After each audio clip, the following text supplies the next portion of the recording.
வணக்கம், welcome to அழகி channel. வாங்க, இன்றைக்கி நம்ம வீட்டில் என்ன ஸ்பெஷல்னு பார்க்கலாம். இங்கே வருங்க, கத்திரிக்காய் முருங்கைக்காய் பொரியலுங்க.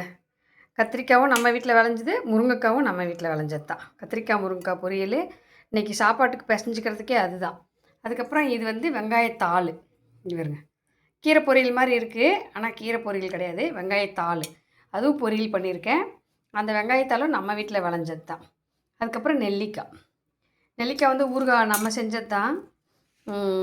எண்ணெய் கொஞ்சம் கம்மியாக ஊற்றிருக்கேன், அதான் உடம்புக்கு நல்லதுன்னு. ஆனால் ஊறுகாய் செம்ம டேஸ்ட்டாக இருக்குதுங்க. அந்த வானம் பார்த்த மிளகா போட்டு ஊறுகாய் செஞ்சது செம்ம டேஸ்ட்டு. வாங்க சாப்பிட்லாம். இன்றைக்கி தான் நம்ம வீட்டு ஸ்பெஷல். இதில் என்னென்னா, நம்ம வீட்டில் எல்லாமே நம்ம வீட்டில் விளைஞ்சது, எதுவுமே உரம் இல்லாமல் கிடைக்குது நம்மளுக்கு. அதுவே எனக்கு பெரிய சந்தோஷம், மகிழ்ச்சி. பார்த்தீங்களா? பாய். அடுத்த வீடியோவில் சந்திக்கலாம்.